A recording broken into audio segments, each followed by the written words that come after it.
An impoverished, starving, twice war traumatized hedgehog. Yeah. Well, it's very British if there's hedgehogs involved. Books. Books. Books. Books. Books. Books. Hello and welcome to Didn't Read It, the podcast that promises this deal is not too good to be true. I am your host, Grace Todd, and with me today is beloved returning pal of the pod, Jess Verses. Hi, baby. Hi. How you doing? I'm all right. How are you? Good. Welcome back. Welcome back. Thanks you for having me. Would you like to introduce yourself? Sure. I'm Jess Verses. I done been here before. You probably know me from such things as Muppets, Muppets, and more Muppets, because every time I come on, I'm always talking about the Muppets. Just a bit of a theme, yes. Yep. I'm a tattooer, artist, amateur gardener, dog parent, etc., etc. You've heard it all before. I'm around. I do things. I do stuff. I think I usually say I'm a person about town, Jess is being too modest. She's an incredibly talented tattoo artist. She has put many pieces of ink on my skin and will be putting many more on, I'm sure, over the years. Because I inexplicably get tattooed at the rate of like 1 to 2 every 2 years. 1 to 2 per annum. But we're kind of getting at our birthday tattoos, which is always fun. Yeah, I love my birthday tattoos. I think that's a nice way to celebrate another year of growth, and you can really, you remember it that way. It's something you do just for you. It's something you give yourself, that you take it with you forever. No one can ever take that away from you. You can buy stuff, sure, but it's a good way to mark the passing of the seasons and the years. Yeah, that's lovely. Yeah.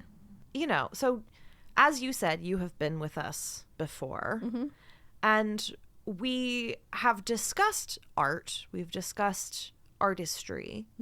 We have not yet had a story that was actually specifically relevant to tattooing. Tattooing. And tattoos. And today I thought we would break that streak. Ooh. So I've finally brought you something that is just for you. Hooray. Thank you. And it is a story by Roald Dahl. Ooh. Called Skin. Huh. Interesting. Yes. Now, what is your relationship with Roald Dahl? Well, I love Roald Dahl as a child. The Witches was one of my favorite books, and I got to do... as an actor growing up, I got to do an adaptation of The Witches and got to play the Grand High Witch, which was probably the most fun I ever had when I was doing acting. That sounds so fun. Yeah, I was no Angelica Houston, but it was very fun. A lot of the time I got cast as a, boy, dad, a guy number so-and-so. So to actually play a high glam, wearing all black and feathers and fancy makeup, and that was really fun for me. But I loved James and the Giant Peach as a kid. I'm familiar with Roald Dahl's geared for children stories, but I know that he wrote stuff for adults too. Was the one that you read with Michael, was that a Roald Dahl? Yes. So yeah. we've previously addressed Roald Dahl's fiction for adults on this show, and the first one was a short story called Taste. Yes. Which is about a wine tasting right and bet that goes sideways. Very good episode. Thank you. Michael is such a good guest, and I love him very much. He's always a thrill to have on, just like you. Oh, thank you. We'll see. There's plenty of time for you to f this one up. Well, and it's funny because I was not aware of this story when I did the first one, and I, as a little bit of a lark, I was like, well, this is a wine tasting story. I'll have my friend, the wine expert, on. And then I found this one and was like, well, this is a tattoo story. I'll have my Clearly. tattoo artist friend on. And now I'm starting to wonder if maybe there's going to be some kind of creepy Roald Dahl adult short story for like every People that work in the feasible- restaurant. Yeah. And Just going to a chef, front of house, work my way through the trades and the arts. a dancer. Yeah, Just for sure. assign everyone there. It's going to be like a literary zodiac. Like, what's your creepy Roald Dahl short story for adults? Works our way through the entire friend group. It's like he somehow knew. So, this short story, Skin, was written at just after World War II. Okay. Roald Dahl served in the war. He was an RAF pilot and was horrifically injured. Oh, not know that. Yeah, he was basically transporting a plane between two bases. There was some confusion. He ran out of fuel. He tried to make an emergency landing in the desert. Oh, no. He hit a boulder, Ah. and his nose was crushed backwards into his skull. Oh, my God. And he had to have his whole face reconstructed. Wow. And it left him with recurring, like, severe migraines and back problems I for can't the imagine why. rest of his life. Jeez, that's awful. What's even crazier about that is that after that accident, they patched him up, and then he went back to the front and was in like dog fights Oh, my for God. like 5 months or something Wow. like that, and then ultimately was invalided out because the back problems and the searing migraines kept Right. occurring. And he was shipped to Washington, D.C., actually, to help the British war effort, basically by glad-handing people. Was he a well-known writer at that point? No. Okay. So the short stories that he wrote for adults are primarily from very early in his career. But when he is writing this story and the other short stories that would make up his first couple of collections, which included Taste, Gotcha. he is in his mid to late 20s. He's working on them both when he is still in the military, but in Washington, D.C., and then when he has left the military after the war. And now, come with me on a journey through Skin. That year, 1946, winter was a long time going. Although it was April, a freezing wind blew through the streets of the city, and overhead the snow clouds moved across the sky. The old man, who was called Drioli, shuffled painfully along the sidewalk of the Rue di Rivioli. He was cold and miserable, huddled up like a hedgehog, in a filthy black coat, only his eyes and the top of his head visible above the turned-up collar. So we are in Paris, just after the end of the war, which I don't know how much you know about what Europe was like in the immediate aftermath of World War II, but it was a bummer. I know Paris was a bit of a mess, to put it lightly. It was Yes. pretty destroyed. There was pretty widespread, like, famine. Like, people Yeah. were starving. There was Yeah. not, a total war really f***ed up your ability to, like, grow food efficiently. Sure. The countryside was wrecked, but Paris itself had been, like, bombed to a bazillion pieces. Yes, and there were the war debts, and, like, it was Yeah. it was rough. France was really bad off. So he's walking down this street in Paris, and he's passing, a cafe that smells of roasting chicken. And that says he moved on, glancing, without any interest, at the things in the shop windows. Perfume, silk ties, diamonds, porcelain, antique furniture, finely bound books. Then a picture gallery. He had always liked picture galleries. This one had a single canvas on display in the window. So the idea here is there are things available in Paris for those who can afford them, right? A contrast. Drioli is not one of those people. Yeah. But he starts to move on. He looks at he glances at this gallery and starts to move on. And then he comes back.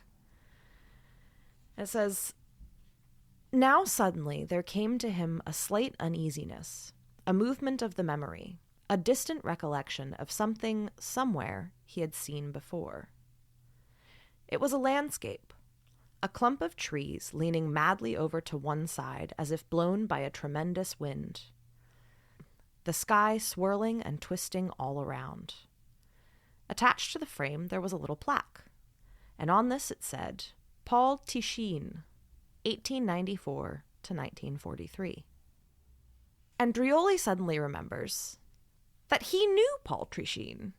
Oh. He could remember the boy. It was so long ago. 20, no, more like 30 years. Yes, it was the year before the war, the first war, 1913.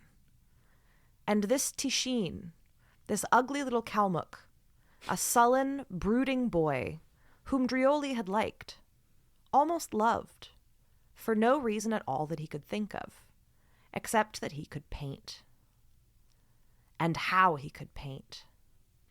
So what Drioli is recalling, and, you know, in the way that you recall someone who was a good friend but that you haven't seen in Out of touch. Yeah. decades, they all were sort of circulating in the same area of like artists' studio, like grimy little artists' studios in the 19-teens, you know, very bohemian, very grimy. As like teenagers, do we have a sense of how old he was?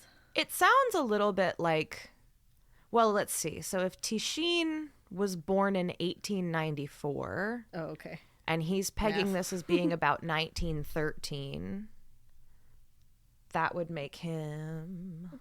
Late teens, early 20s. Yeah, and I think Drioli's supposed to be a little old. Drioli's an old man now. Oh, okay. So I think the idea is that Tichin would have been pretty, you know, a young man, and Drioli would have been a little bit older, a little more well-established. Gotcha. And that now he's probably in like his 60s or 70s. Gotcha. But they overlapped, you know, in this little artists, this gross bohemian artists colony.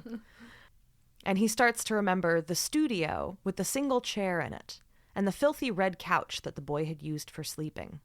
The drunken parties, the cheap white wine, the furious quarrels, and always, always the bitter, sullen face of the boy brooding over his work. Sounds about like an artist. Yeah.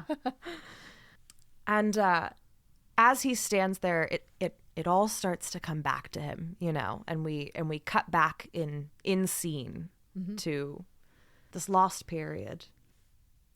Then there was that nonsense with the tattoo, for instance. Now that was a mad thing, if ever there was one.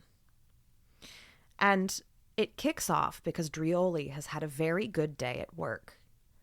Drioli is a tattoo artist. Oh. Or a tattooist. Okay. And he comes back to the studio and he's feeling rich because he has managed to tattoo 9 drunk sailors. I mean, that's payday. That's still payday. Yes. This is in the flashback. Yes. So we are in 1913. And Drioli is exhausted but triumphant because not only did he manage to tattoo 9 drunk sailors, but it says no fewer than 7 of them had been able to pay in cash. Right. That's a good day. And he comes back to the studio and Tichin is painting Drioli's wife. Ah. And Drioli is going on about, you know, tonight we're going to celebrate. And the painter says, are we celebrating that you're going to divorce your wife so that I can marry her? Oh. Whoa. Which Drioli takes famous last word thing. Like very much in stride. Oh, okay. Well, So this is clearly good that he not... has a sense of humor. Or the implication is that they are true bohemians and they're all fucking each other. Sure.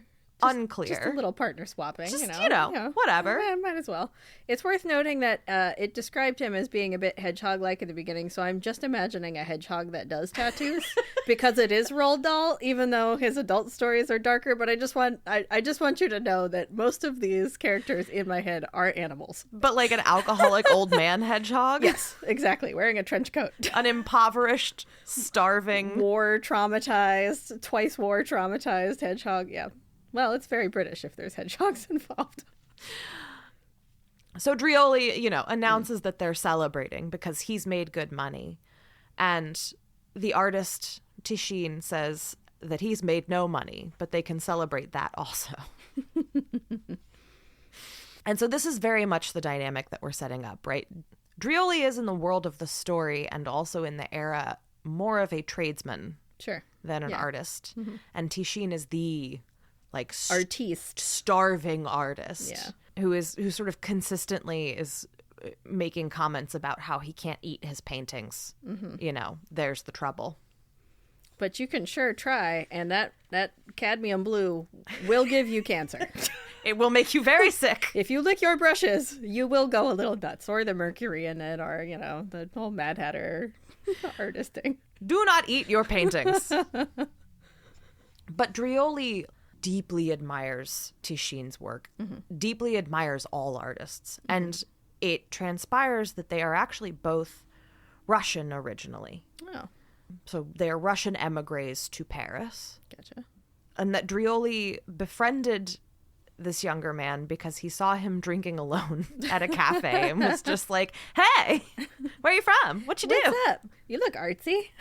Pretty much. You got some paint on you.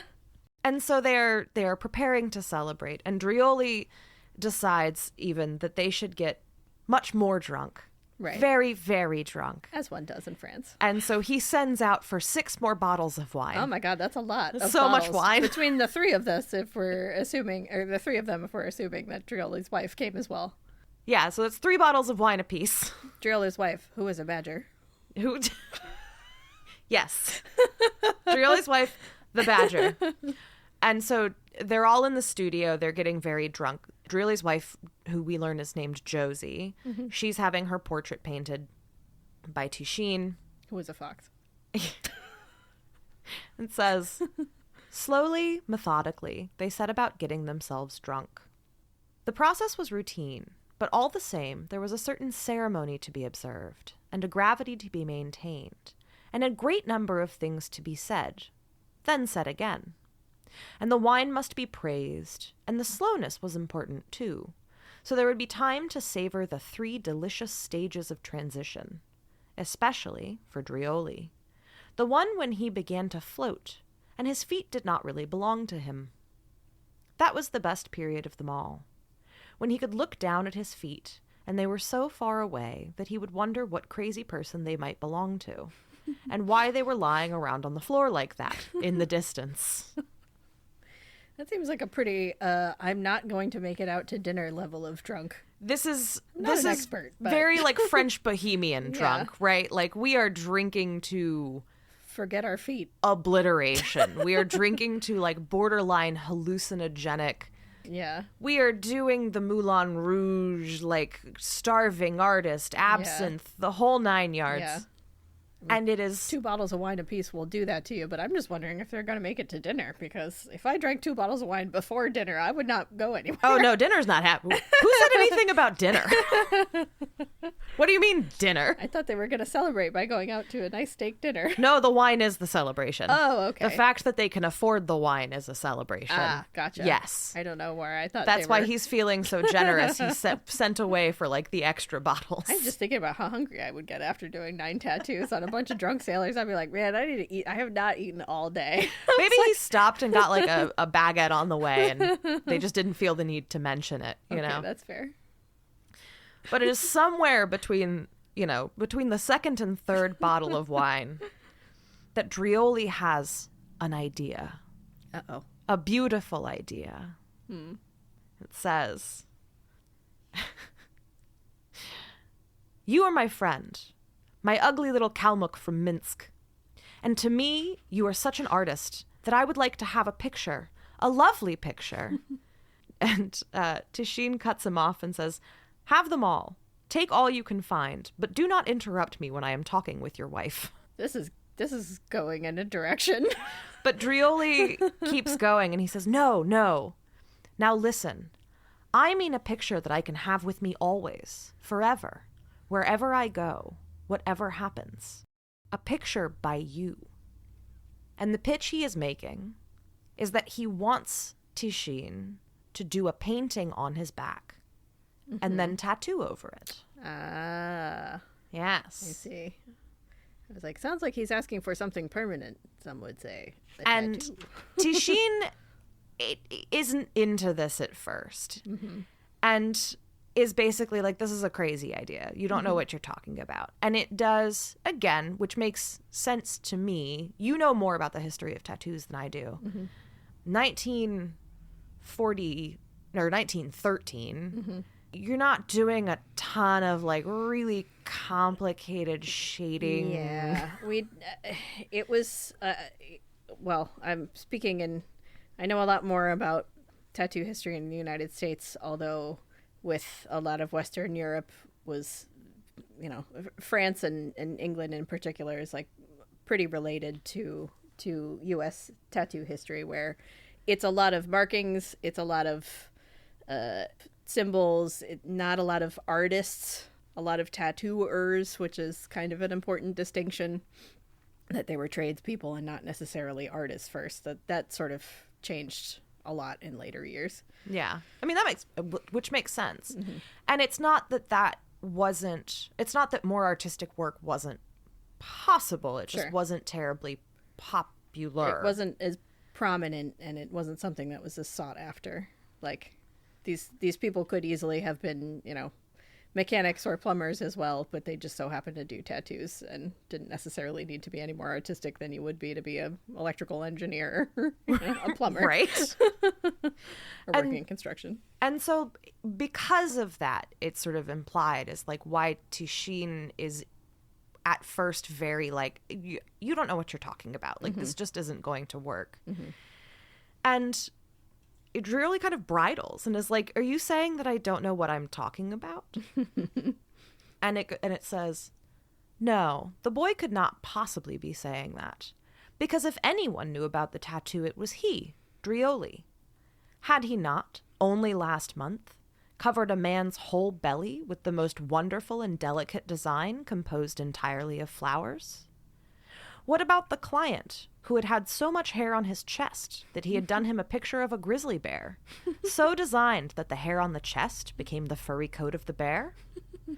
Could he not draw the likeness of a lady and position it with such subtlety upon a man's arm that when the muscle of the arm was flexed, the lady came to life and performed astonishing contortions? Like Petunia from Pete and Pete. And they go back and forth and they argue about it. And you can see here, right, Drioli has the soul of an artist, right? Sure, Like yeah. he loves this boy's art. He takes pride in the artistry he is capable of executing, even if he knows it's not comparable to what this young man is doing. Sure. But they fight about it, they go back and forth, and finally Drioli gets up, leaves the premises, and comes back with all of his tattoo equipment. Meanwhile, his wife's just like, woo! I'm drunk. I've had 2 bottles of wine by myself. No one's paying me anymore. Pretty much. I'm reading a book. But he convinces Tishine to paint a portrait of Drioli's wife on his back. Okay. Yeah. So who's going to do the tattoo? He's going to have him do it. Oh. Yeah. Well, what could possibly go wrong? So he comes back with all of the stuff, and they sit there, and with Drioli's arm, he's like, here, like, look, I have all of these inks, I have all of these beautiful inks, and he gets the machine out, and they just do some like doodles on his arm. And Tishine is like, they're doing a practice run on his arm first before they get started on his back. Yep, they're just doing like literal doodles. Yeah. And the boy is like, okay, like, yeah, I get it. Solid. I could figure this out. Pretty much. He says, I mean, whomst among us hasn't had our friend set up a tattoo machine and be like, all right, get to getting. I have yet to make the rest of the coven do that, but it's coming. especially after 3 bottles of wine. Oh my God. I don't even know if I'd be able to set up my machines after, if I drank 3 bottles of wine by myself, ain't no fucking way. I'll be on the floor. Tishin says, it is like drawing with pen and ink. There is no difference except that it is slower. Well, that's debatable, but I don't think has that's... all the young artist confidence, I guess. This is also when we remember that Roald Dahl is not exactly a tattoo artist himself. Sure. Although, I did not know that he was in the Air Force, and Air Force is one of the more heavily tattooed branches. It's like Air Force and Navy and Marines, I think. I wonder if that holds true for the Brits. Yeah, good question. The But, I mean, knowing that he was in the military, at least, he would have been around people that at least had tattoos. He would have seen some, you know? Yeah, I'd be surprised if he had... I mean, who knows? Maybe he had tattoos, Yeah. but... Good question. You know, we can forgive him for being a little wibbly on the really minor detail of like, it's not quite like... I think an overconfident artist who may or may not be hitting on your wife could definitely be like, it's not so hard. I can hold a paintbrush. It's fine. That's fair. And so they get ready to do it. Josie goes to pose. Drioli strips down to his underwear. He's going to bleed so much if he's drank 6 bottles of wine, by the way. This is not a good combo. We're glossing right over that, by the way. That's never going to get addressed. I mean, they're French. Well, they're Russian in France. They're Russian in France. I don't know what accent that was. And they get into a bit of a back and forth because Drioli's like, where do I go? And Tishin is like, on the easel.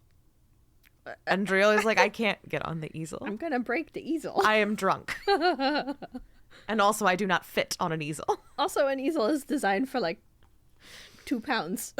He finally compromises and lets him sit backwards in a chair. A lot more sensical. Uh-huh. And then he starts. He says, be still now. Be still. The boy worked rapidly, applying the paint only in a thin blue wash, so that it would not afterward interfere with the process of tattooing. His concentration, as soon as he began to paint, was so great that it appeared somehow to supersede his drunkenness. He applied the brush strokes with quick, short jabs of the arm, holding the wrist stiff, and in less than half an hour, it was finished. All right, that's all, he said to the girl, who immediately returned to the couch, lay down, and fell asleep. Yep, as would I. This is like every tattoo convention after hours where they're like, yeah, we're gonna do something sick, and you're just like, oh my God, I'm so tired. All right, I'm ready for bed. You're like, you guys are gonna get halfway through this tattoo and shit the bed, but I'm just gonna take a nap. We're gonna do the sickest back piece ever. We're gonna be awake until 6 a.m. Yeah, that's just, we got 4 lines in and so-and-so puked. Sounds Whenever right. we're done. Drioli remained awake. He watched the boy take up the needle and dip it in the ink. Then he felt the sharp, tickling sting as it touched the skin of his back. The pain, which was unpleasant but never extreme, kept him from going to sleep. Yeah. It'll do that. Yeah. That tracks. By following the track of the needle and watching the different colors of ink that the boy was using. Oh, he went like full color portrait. Yes! Drioli amused himself by trying to visualize what was going on behind him. The boy worked with an astonishing intensity. He appeared to have become completely absorbed in the little machine and in the unusual effects it was able to produce. So Tishin has found a whole new medium, and he's having a blast. Yeah. Which, like, all the colors they had was, like, 4. Well, no, that's one of the things, and maybe this isn't accurate, but in the story, Drioli's like, I have every color you can conceive of. Like, any color that you could want as a painter, I have it. He's, like, bragging about the number and quality and, of inks that he has. I mean, I don't know if that was true or if that's artistic license on Dahl's part or... Well, historically, you were able to do different pigments, but it was a lot more expensive. So if you were just tattooing sailors and stuff, you had red, blue, green, black, maybe white. Like, I do think that one of the implications here is that Drioli is how do I say this? Drioli is stuck with walk-ins from sailors when what he aspires to do is massive custom pieces for people who care. Yeah. He got Ink Master dreams in a not Ink Master world. He's got Ink Master dreams and a Virginia Beach boardwalk clientele. That's fair. That's totally fair. Nothing wrong with Virginia Beach boardwalk clientele. On record. I'm on record as saying that. So they Ain't nothing wrong with doing walk-ins. That's totally chill. But... No, absolutely. I am not trying to knock people who do walk-ins. I'm saying that Drioli is working on a certain sort of, in and out, one and done. He's doing simple. He's doing the sailor equivalent of Pinterest tattoos. Sure. But he has dreams. He's got visions. He's got dreams. He has artistic aspirations. As far as I know historically, it was a rather limited color palette in terms of like what technologically what they were able to get their hands on that wasn't prohibitively expensive. But I think at that point, 5, 6, 7 maybe colors. But if you're out there and you have real detail on the tattoo environment of Paris 1913, let us know. So they work through the night, and finally around dawn it's finished. I just left a consonant off there. I was like, and then they went from Russian to France to being Finns. They were finished. So Tishin holds up a mirror, and it says, "It was a startling sight. The whole of his back, from the top of the shoulders to the base of the spine, was a blaze of color. Gold and green and blue and black and scarlet. The tattoo was applied so heavily it looked almost like impasto. The boy had followed, as closely as possible, the original brush strokes, filling them in solid, and it was marvelous the way he had made use of the spine and the protrusion of the shoulder blades so that they became part of the composition. What is more, he had somehow managed to achieve, even with this slow process, a certain spontaneity. The portrait was quite alive. It contained much of that twisted, tortured quality so characteristic of Tishin's other work. It was not a good likeness. It was a mood rather than a likeness. The model's face vague and tipsy, the background swirling around her head in a mass of dark green, curling strokes." Spooky. Mm-hmm. Wait, someone check on the wife. Is she still breathing? Did he steal her likeness and put it in the tattoo and he tattooed her life force away? Tattoo picture of Dorian Gray, Carmilla. Tattoo Carmilla Dorian portrait. Yeah. Gray. He turns to look at the couch and she just evaporated into thin red couch air. And Drioli loves it. And what's more, the artist himself likes it. So much so that after giving it a bit of an appraisal, he goes and picks the machine up, dips it in some red ink, and signs it. A strong move. Now, Drioli, back in 1946, is staring at one of Tishin's paintings in the window of a gallery. And the boy? What had become of him? He could remember now that after returning from the war, the first war, he had missed him and had questioned Josie. "Where is my little Kalmuck?" "He is gone," she had answered. "I do not know where, but I heard it said that a dealer has taken him up and sent him away to Saray to make more paintings." That was the last time they had mentioned him. Shortly afterward, they had moved to Le Havre, where there were more sailors and business was better. The old man smiled as he remembered those days, those pleasant years, between the wars, with the small shop near the docks and the comfortable rooms, and always enough work, with every day 3, 4, 5 sailors coming and wanting pictures on their arms.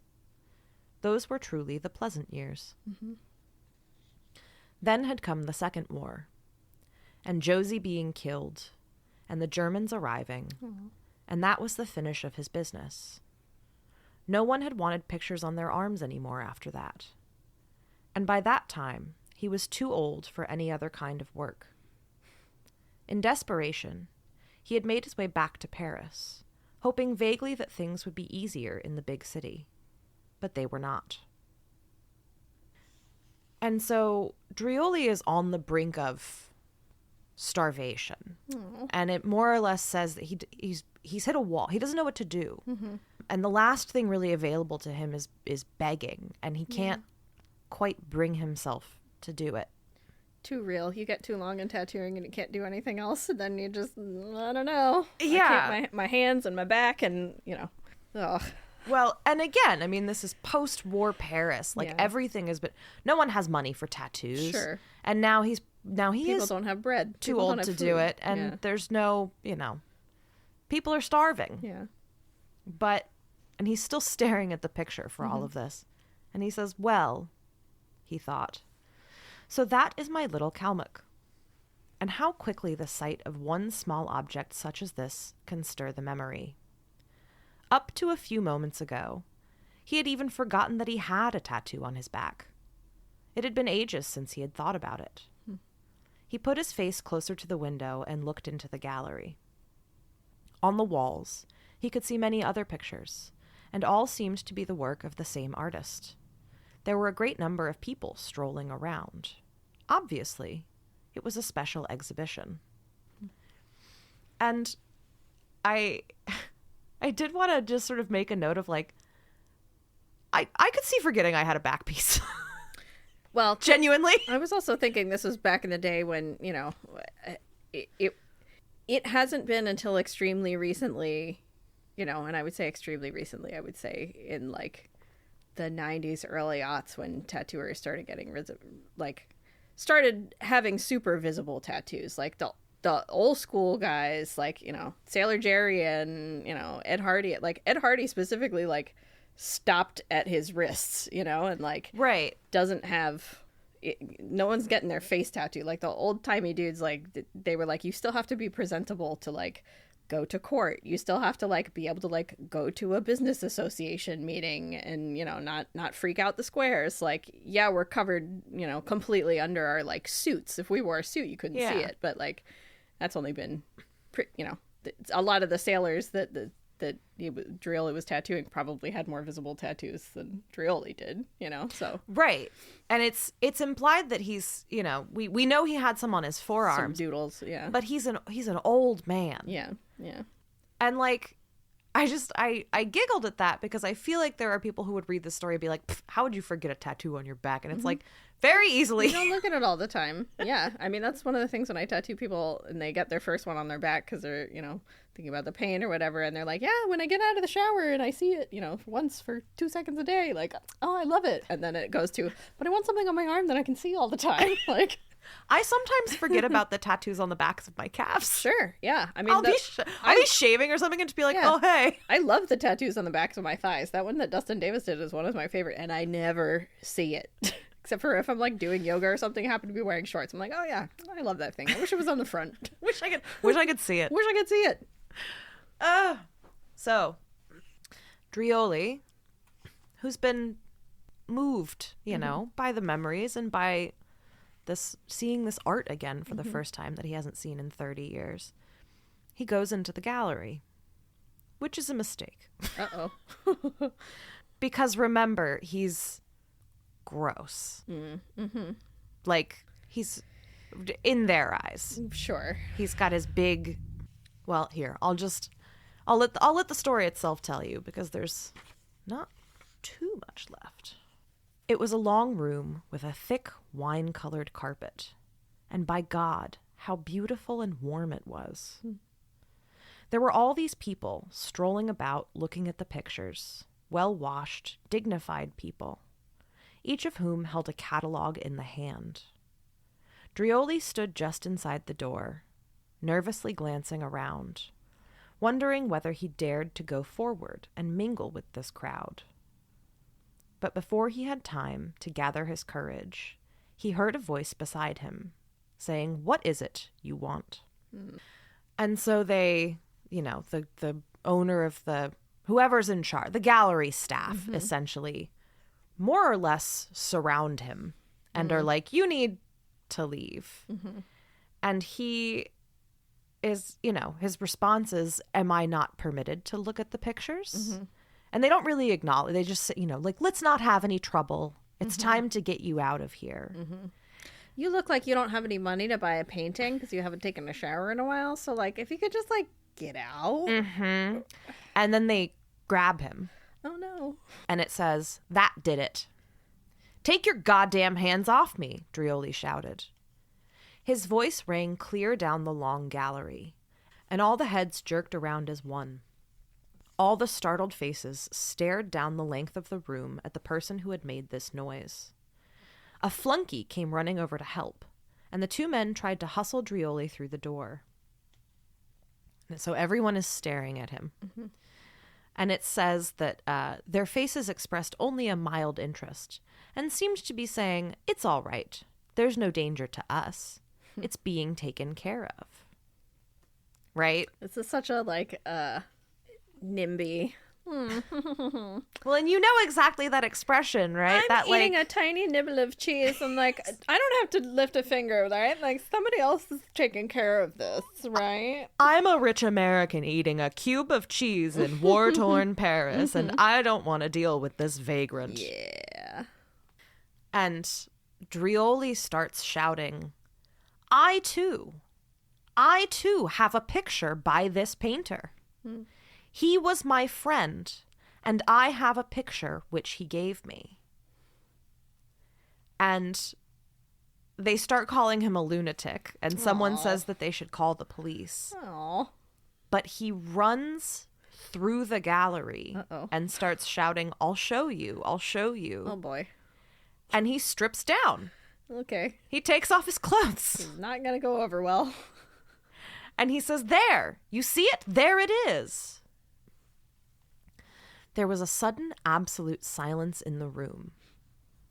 Each person arrested in what he was doing, standing motionless in a kind of shocked, uneasy bewilderment. They were staring at the tattooed picture. It was still there, the colors as bright as ever, but the old man's back was thinner now. The shoulder blades protruded more sharply, and the effect, though not great, was to give the picture a curiously wrinkled, squashed appearance. But they all realize that he's telling the truth. It really is. It's an early example of Tushin's work. And they're all immediately he's surrounded by a crowd of people. It's unmistakable. His early manner. Fantastic. Look, it's signed. Bend your shoulders forward, my friend, so that the picture stretches out flat. Oh, how long until someone offers to buy his back? Rich people are terrible. The gallery owner was pushing through the crowd toward Drioli. He was calm now, deadly serious, making a smile with his mouth. "Monsieur," he said, "I will buy it." Oh, no. That long. Rich people have no shame. Drioli could see the loose fat upon his face vibrating as he moved his jaw. "I said I will buy it, monsieur." Oh, my God. "How can you buy it?" Drioli asked softly. "I will give 200,000 francs for it." The dealer's eyes were small and dark. The wings of his broad nose base were beginning to quiver. "Don't do it," someone murmured in the crowd. "It is worth 3 times as much." Oh, my God. Don't do it not because he wants to take your back skin, but because you should get more money for it.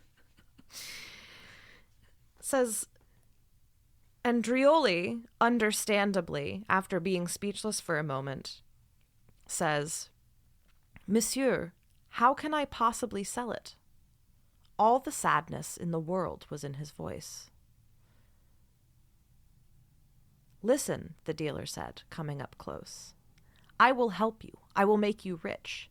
Together we shall make some private arrangement over this picture, no? Drioli watched him with slow, apprehensive eyes. But how can you buy it, monsieur?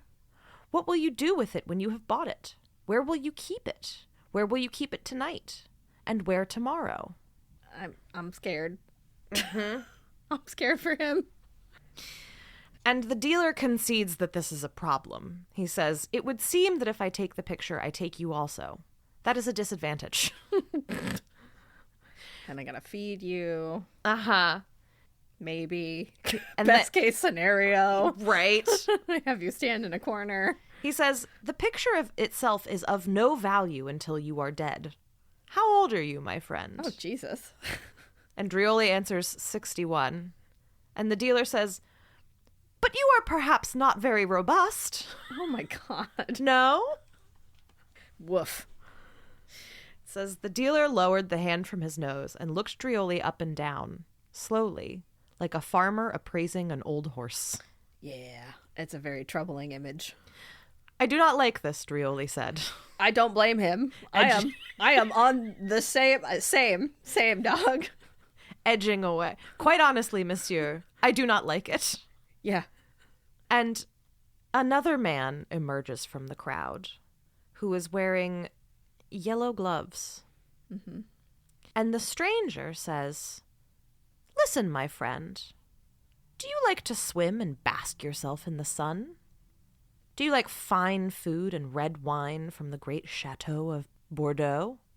Do you like such things? And Drioli is like, yes, everyone does. I mean, yeah. Who doesn't? You know, and the stranger keeps listing things off, and Drioli is kind of agreeing with him along the way. Do you like the company of beautiful women?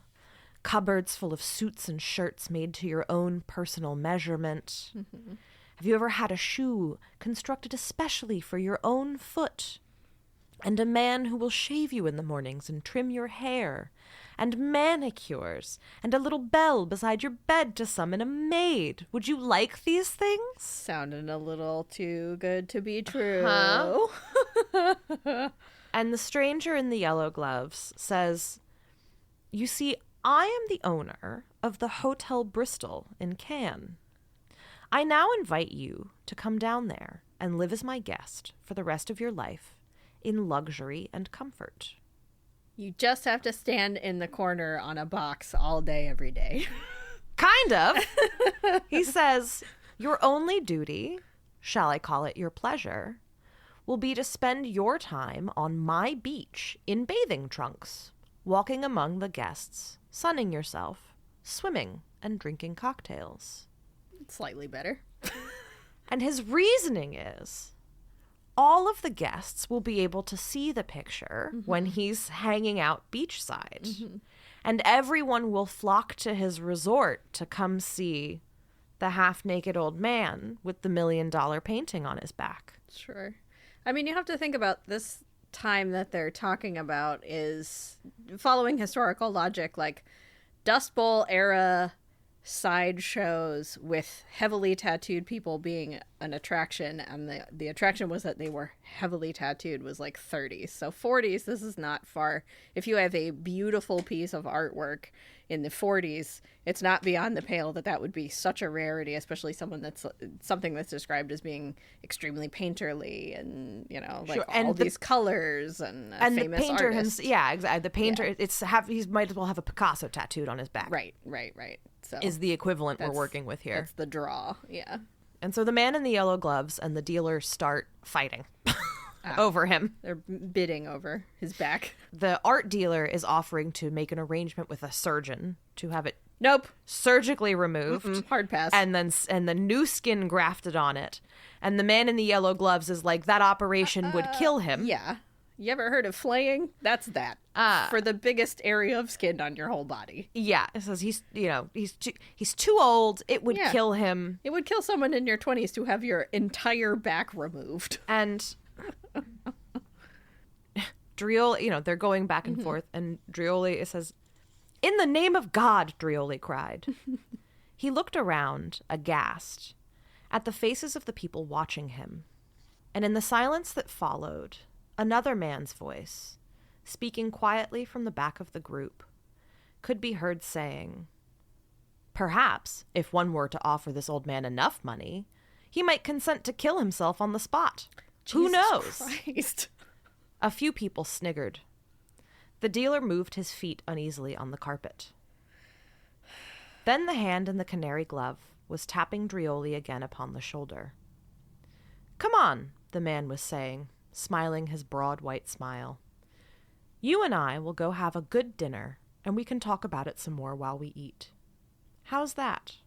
Are you hungry?" Drioli watched him, frowning. He didn't like the man's long, flexible neck, or the way in which it craned forward at you when he spoke, like a snake. "Roast duck and chambertine," the man was saying. He put a rich, succulent accent on the words, splashing them out with his tongue. "And perhaps a soufflé, light and frothy." Drioli's eyes turned up toward the ceiling. One could see the poor old fellow beginning literally to drool at the mouth. No. So exploitative. "How do you like your duck?" the man went on. "Do you like it very brown and crisp outside?" "I am coming," Drioli said quickly. Already, he had picked up his shirt and was pulling it frantically over his head. "Wait for me, monsieur. I am coming." And within a minute, he had disappeared out of the gallery with his new patron. Very silver-tongued devil. Well, Devil comes with promises of, is it honey? I can't think of the expression. That's not very good, but you know, very, very snake-like neck, serpent. it wasn't more than a few weeks later that a picture by Tachine of a woman's head, painted in an unusual manner, nicely framed and heavily varnished, turned up for sale in Buenos Aires. Oh no. That, and the fact that there is no hotel in Cannes called Bristol, Oh no. causes one to wonder a little, and to pray for the old man's health, and to hope fervently that, wherever he may be at this moment, there is a plump, attractive girl to manicure the nails of his fingers, and a maid to bring him breakfast in the mornings. Oh no. He dead. The end. He very dead. He's so dead. Mm-hmm. Oh, they killed him. They poisoned his duck. If he's lucky, he got some duck first. So what do you What think? a bummer. Damn, rich people are terrible. When you have something a rich person wants, and that thing is your person. We always say with tattoos, you can't take it away. But you can, and if they do, You can, horrifically. it's by force, and it's body horror, and that's So- what a bummer, What do you think? man. I oof, that's tough. That's a tough one. So, part of the reason I chose this one is because I think that there is a lot of really interesting subtext in this story about the tension between sort of fine art, what we'll call like the trade of art, Yeah. like being an artistic tradesman. There we go. Well, fine art, being an artistic tradesman, exploitation, the sort of the market, Right. and how all of those things interplay. And one of the things that really teases that out, that I didn't actually realize the first time I read the story, is that the fine artist, who in the story is called Tachine, which I'm probably pronouncing wrong, Tichine, is meant to be Chaim, I think that's how you pronounce that name, Chaim, Chaim? Yep. Like Chaim Yes, exact. to life. Yes. Chaim Soutine, who was a Jewish artist whose birth dates, death dates, biography, basically, it's meant to be. mirror. It's the same artist. Was It's meant, Roald Dahl Jewish? no, and he Okay. was actually pretty anti-Semitic. Oh, no. Oh, boy. Well, somewhere between casually anti-Semitic and anti-Zionist, and okay. it's messy. Not as bad as Dr. Seuss, because... But I do find it very interesting that he bases this very sympathetic dead artist on this Jewish dead artist. Right. And specifically, so Soutine's life was pretty sad. Like he was one of those artists who was manic about his art. He was so dedicated to painting that he did it to the expense of his own health. Sure. In the end. There's a lot of them like that. Yep. Egon Schiele, et cetera, et cetera. Yeah, like he was intensely dedicated to creating fine art and did not care if it ever made him any money. Right. And tragically, ultimately died in part because he could not get medical attention for a stomach ulcer in a timely fashion because he was hiding from the Germans. Oh, God. Because he was in Paris Right. when the Germans showed up. Sure. He managed to he got out of the way for the First World War, and his career was kind of just starting to pick up in the interwar period, and then came the German occupation of Paris, and he had to go into hiding, and the woman he was with wound up smuggling him back into Paris to attempt to seek medical attention, and it was too late, and he died in 1943. Oof. So he was a Jewish artist who was killed by the occupation, Right. if not directly, then secondarily, Yeah. which in this story makes him a really interesting artist to base Yeah. the story on. Yeah. Because what Drioli walks in on is a bunch of rich, probably Americans, English, upper class French, Sure. who are all picking apart the artistic carcass Yeah. of a young man who died. Yep. Of a young Jewish man, Yep. specifically, who died during the occupation. A young man that none of them helped when he was alive Of course. 10 minutes ago. Yeah. They were, off in there doing their fancy rich people thing and, escaping the war by any means necessary, going to their villas and whatnot. Yeah.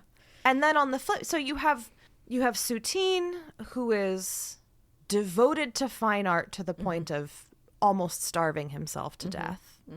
You have Drioli, who is an artistic tradesman who is doing quite well for himself when they know each other. Right. Well, doing well enough for himself. Yeah. He's getting by.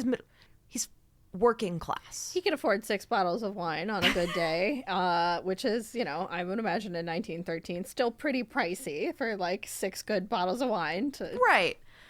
And it's doing okay. And he and his wife, it says they like moved to the coast and they have Sure. It sounds like they have some really wonderful years. Yeah. In like the 20s and 30s Right. before things get Back in the days when the house cost a nickel. Yes, exactly. Before the Second World War happens, Right. and then poor Josie also dies during the occupation. Yeah. The nickname that he uses for Tishine, what is he calling him? Boychik? Or He is calling him sound like a Russian? Kalmuk, Kalmuck, which is, there is a nickname for Soutine that is similar, Oh, gotcha. but not quite. Like it looks like Dahl changed both the name and the nickname, but like slightly. But only so slightly that people might have known what he was referencing. I think he would have known, like the biographical details are even the same. I don't think he was trying to be subtle. Like disguising people it, would have yeah. known that that's what he Sure. was. Gotcha. I was just can't- curious because You said it a couple times and I didn't recognize that. I didn't know if it was like a Russian term of endearment or something. I'm also probably it's a geographically based nickname. Apparently, it has something to do with like where he's from. Or it's I probably also Regional pronounced it poorly. I'm not judging you on your Russian via Parisian French. Written by an English author. We're gonna be doing some Russian literature soon, and I am so anxious. Oh boy. But it's a tension. I think it's a tension that you find in a lot of different artistic pursuits, and one that Dahl himself, I think, was really familiar, not just familiar with, but struggling with at this point in his life. Yeah. It's interesting to me how much loathing he has for the fine art collectors, because he was a fine art collector at this point in his life. Interesting. So Roald Dahl, so sort of narrowly, Roald Dahl, the up-and-coming wannabe artiste. He's an interesting guy because he didn't go to college. He didn't have the grades to go to university. So he left high school basically and went straight into work, and then joined the RAF rather than get drafted. That's the Royal Air Force, right? Yes, joined the Royal Air Force because I think, as he said at the time, he was like, it costs $10,000 to learn to fly, and the RAF will do it for free. I mean, that is... Sure. Yeah. That is a reason.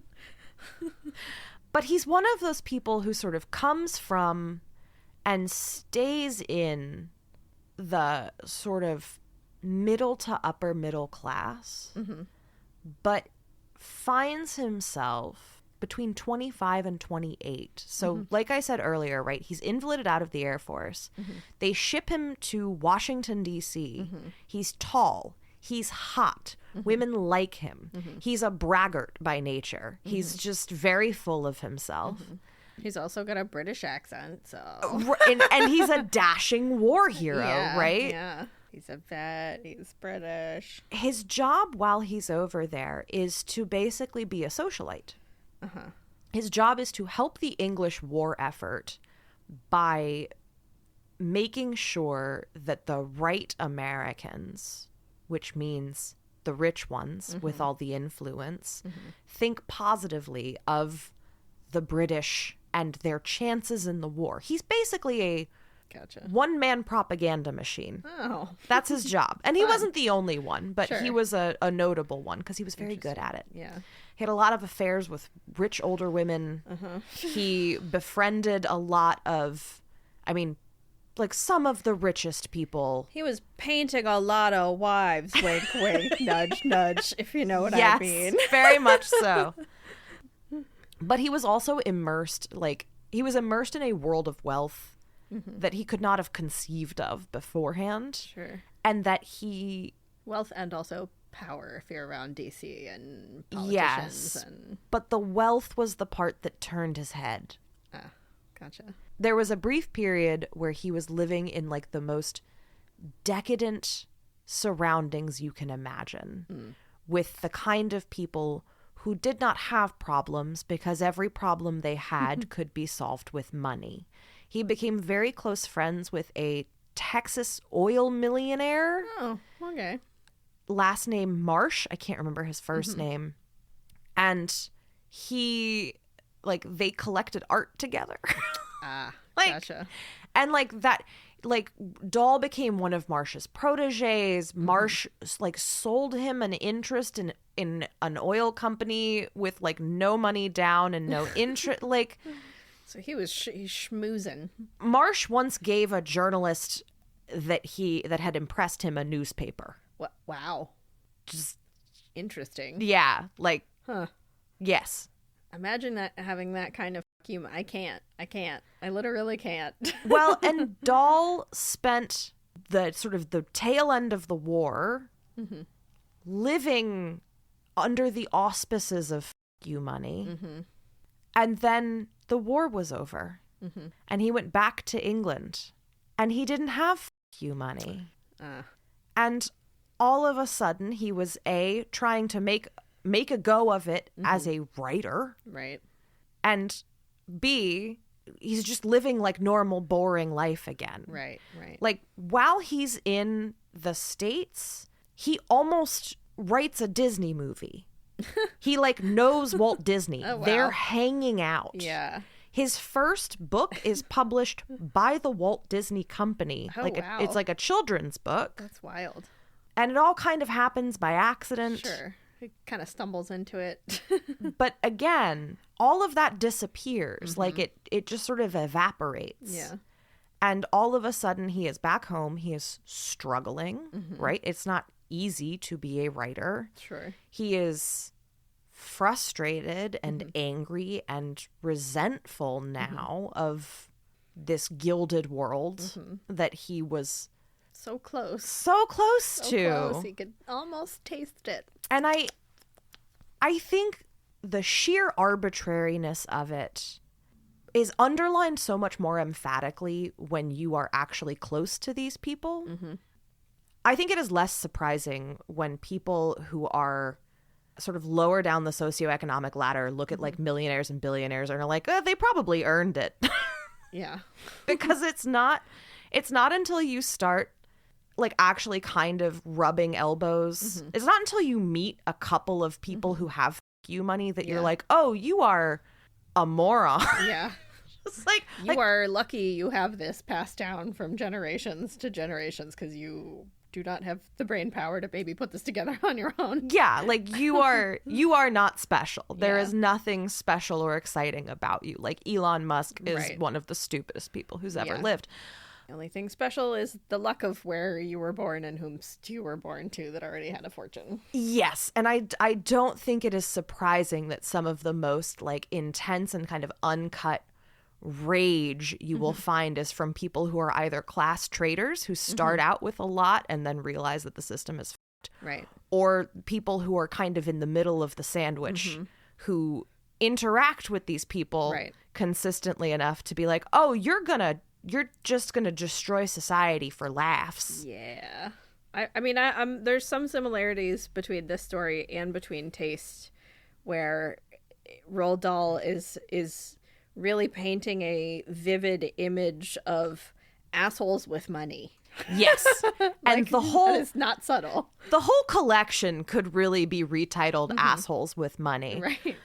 But this one specifically is about the tension between artist as tradesman, and the fact that no matter what you do, you are still beholden to the same rich assholes Yep. who will either wait until you're dead to pick apart your metaphorical corpse in the form of all your paintings, or who will kill you to pick apart your literal corpse. Yes. And I wanted to talk to you about this story because I think you and I both have experienced some of that tension of like, okay, so you're artistic. Great. Fucking now what? Yeah. Like, what do you do? What choice? Like, I think this is something that a lot of people grapple with, which is, are you going to be a Soutine or are you going to be a Drioli? And what are the sacrifices that each of them are making? And which of those sacrifices are you willing to make? Do you want the wine now? Yeah. Or do you want it later? Right. Or do you want to accept that maybe you'll never get it? Right. Right. I mean, that was something that was as we were reading the story, I was just like, well, you know, a fine artist never sees their success. Like, it's always after you're dead, because a painting isn't worth shit until you're no longer here. Something, something, something, Bitcoin, something, something, something, crypto, something, something. Like, investing in art only becomes only becomes desirable for the aristocracy after you're no longer on this planet, and that's when it becomes valuable. Like, not one of the people that we think about, you know, Picasso, Van Gogh, like, none of these people had any money in their lifetime. Most of them died poor and pretty mentally unstable. Yeah. Almost all of them. Gauguin, like, I can't think of anybody off the top of my head, you know? So that was, like, very obvious. But the literal picking apart of his corpse, pulling the tattoo off of his back to fry, I was like, uh-oh. Like, the second he took off his shirt in there, I was like, I'm concerned. Like, there's, you know, tattooers will joke about, you know, and I have seen some saved pieces of skin. I have seen some preserved tattoos behind glass, and I've actually talked to lawyers about like how you would bequeath that in a will to a tattooer specifically. Like, Yeah. it's possible, by the way. But I have seen those preserved, both like modern and more historical ones, and I think that's an interesting concept. But the second he ripped off his shirt in the gallery, I was like, whoops, uh-oh. Like, this is not I can feel where this is going, and I'm worried. Well, I mean, so what? I have several tattoos by you. I also have seen some of your non-tattoo work, which is beautiful. But like, how did you make this decision for yourself? Like, I happen to know that you have a bachelor's degree in graphic design. Yep, communications design with a focus, concentration in graphic design, which is also sort of an artistic trade, the artistic tradesman. But what pushed you toward or away from fine art? Like, is this a decision you remember actively making, or did you grow up in the kind of family where you were just like, well, I'm going to have to be very practical, because that is also a thing?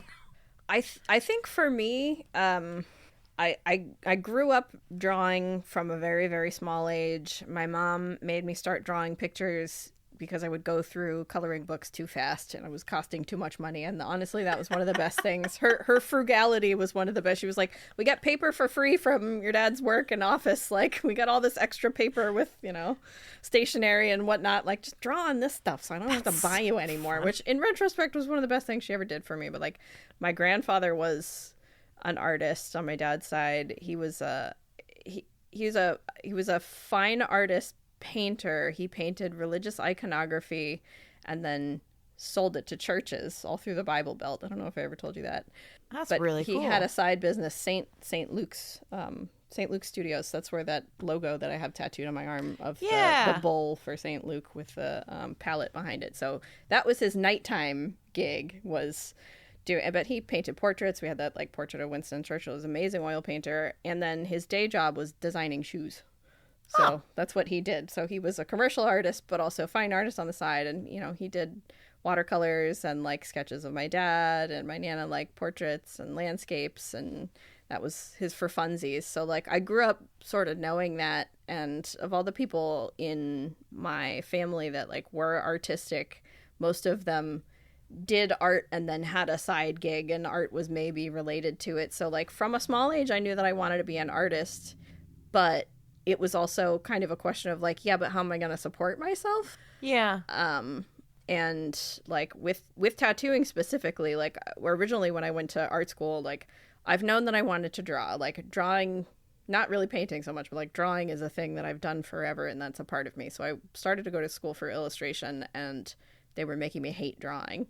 And while I was there and they were trying to tell me what to draw and what not to draw, and I was like, well, it's fulfilling the assignment. That was kind of when I went to graphic design, because I was like, well, I'd rather disassociate myself from drawing a little bit, learn graphic design stuff on the computer that I'm not as invested in, because I'm invested in my artwork emotionally.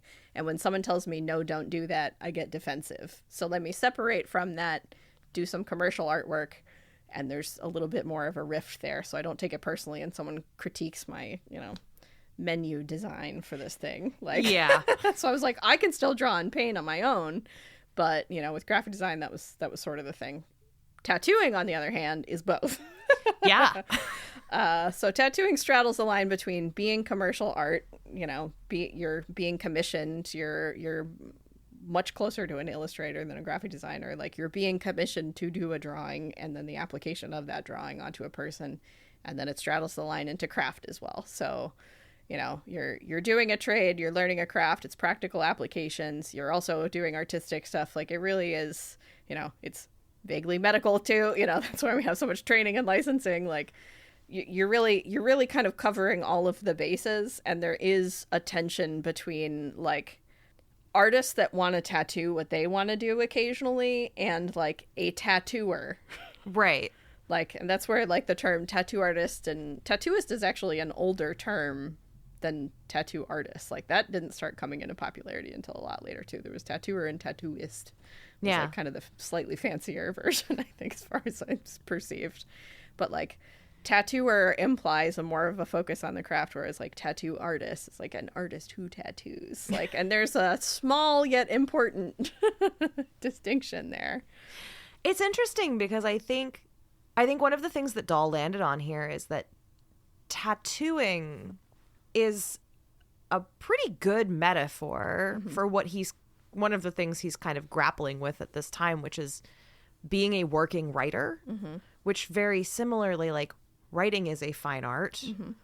Being a working writer, especially a working writer who's trying to make a living on short stories, a thing that people do not want to acknowledge, that not enough people are willing to acknowledge, is that being a working writer means at a certain point understanding what people want to buy. Yeah. And changing yourself to accommodate it. Right. Because you can be Soutine. You can be Soutine. Kafka was Soutine, right? You can die with the manuscript under your bed, and then after death, you can become one of the most famous writers who ever lived. Yeah. Or you can write the short stories that people are willing to buy, and you can make the edits that the editors ask you to. And then maybe at a certain point, you can start writing children's fiction. There's almost always a tension, even in bohemian artistic communities, between, you know, the quote unquote sellout who's, you know, making money, but, you know, at the same time, I mean, obviously I'm going to kind of side on that one because I'm making a living through my, you know, artistic endeavors. But, you know, the sellout, and then like the one who like lives art for like the authenticity, art for art's sake. And it's like, well, yeah, but it is nice to feed oneself on occasion. And at the end of the day, the rich are trying to eat us both. True. Solidarity. Solidarity amongst creatives. Like, and I want to be very clear, just a minute ago, when I said, or you can write children's books. Writing children's books is an art. It's a fine art. It's a beautiful art. In this period, it feels like Dahl himself is grappling with whether he is going to write what he is thinking of as kind of like high-minded literary fiction, or if he's going to write these kind of more objectively fun stories. Yeah. And around this time, he also writes his first novel, which is apparently a tonally extraordinarily jarring novel about nuclear holocaust. But also it has like gremlins in it. So like a sci-fi. I can't really imagine. He's really trying to figure it out at this point. But I think the voice. his experiences, he felt like he had really big, serious things to say. And I think he ultimately wound up saying them in his children's books in a way that was wildly effective, because it cemented itself into the brains of so many children in a way that's really wonderful. But in this period, I think there's just a lot happening. Yeah. And he's very worried about humanity, and he's very upset about a lot of things. Yep. And he's trying to figure out where to go. And I sympathize with that. Yeah. So are we. From an artist standpoint, does art matter? Why am I even doing this? Rich people are just going to pick me apart anyway. Will I see any of this money? I mean, you can work as a commercial artist your whole life. And what's the guy's name? I forgot it already. Drioli or Soutine? Drioli. You can work your whole life as a commercial artist, Drioli, and still end up being penniless, wandering alone, you know, resorting to begging. Like, yeah, you can, you know, the tension between the two. It's like, well, kind of it's 6 of one, half dozen of another. You're gonna die penniless either way. So it's, whether or not you make a little money while you're here or not. Like, Or the Nazis will kill you. Or the Nazis will kill you. Which is not applicable at all to today. Does art matter? Why do we make art? Why are there still Nazis? Oh, well, God.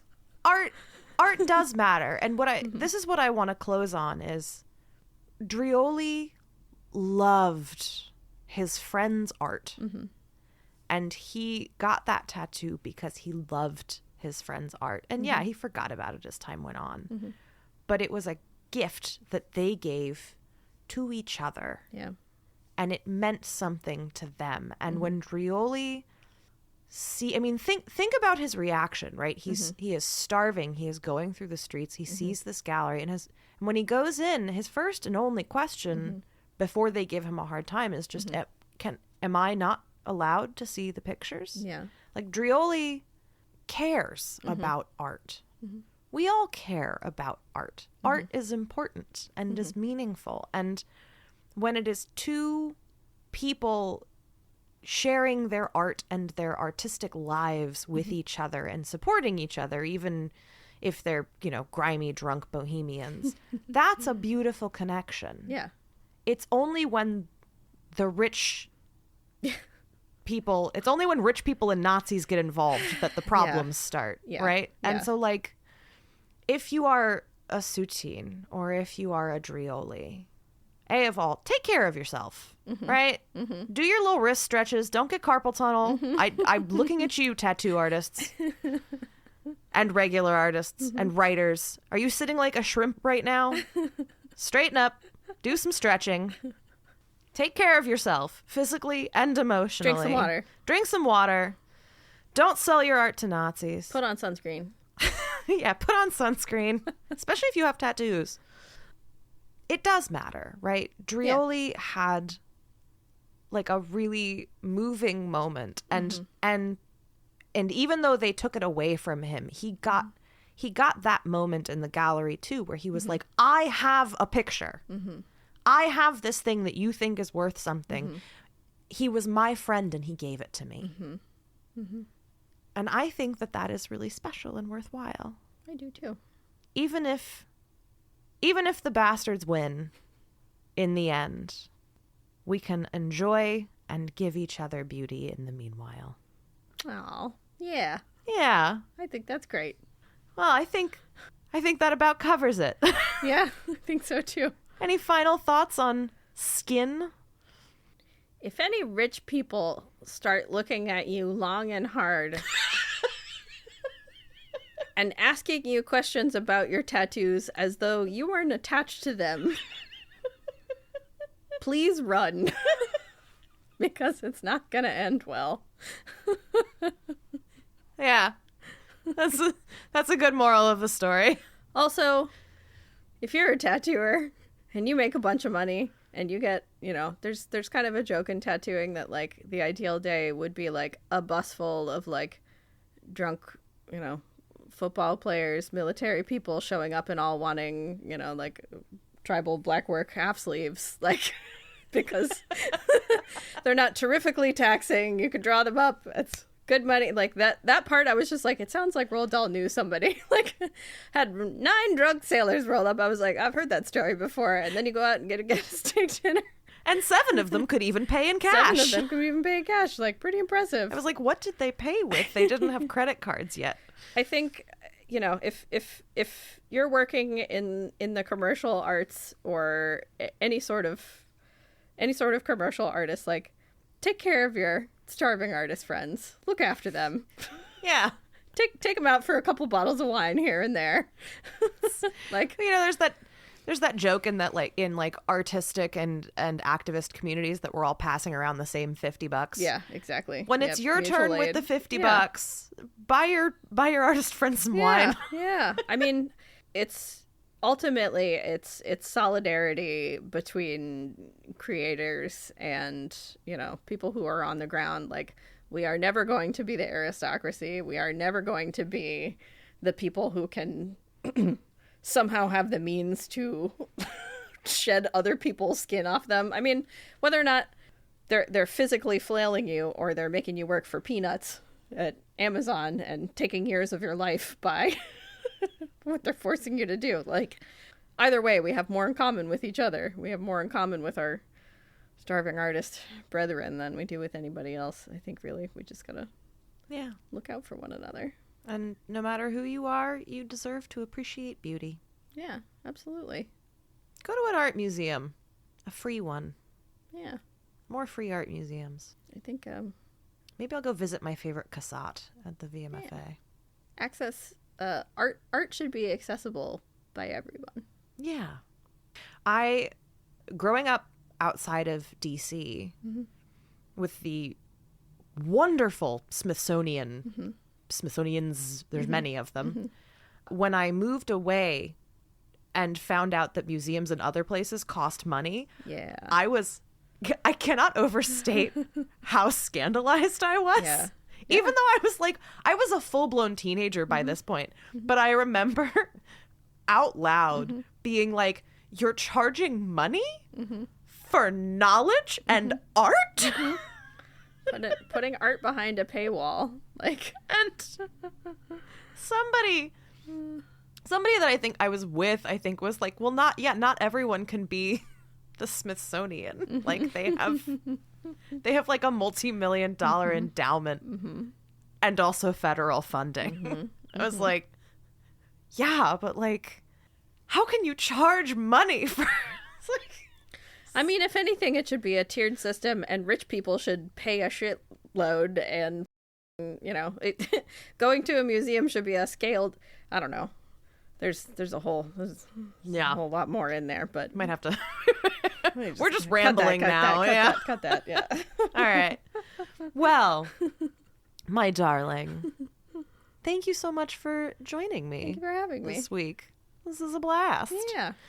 And thank all of you for joining us as we tiptoed through some very tense, artistic short stories. We will be back next week with more upsetting literature, probably. And, if you can, consider telling some friends and or family or frenemies about the show. Word of mouth is the best way that shows grow their audiences. It is more effective than me paying Mark Zuckerberg to try and give more people click love. I don't want to do that. So yeah, consider telling someone that you care about the show. And as always, if you can, this week, this month, this pay period, consider supporting a living author or artist, because especially right now, they could really, really use the love. Bye. Bye. Didn't Read It was created, written, researched, and recorded by me, Grace Todd. Maddie Wood is our co-producer and social media maven. Editing by Tally, a true podcasting professional, and Grace Todd. Our theme song is Books 2.0, written, performed, and recorded by William Albritton. Special thanks to Black Iris Social Club in Richmond, Virginia. Reach out to us with questions, concerns, or academic scrutiny at didntreaditpod@gmail.com.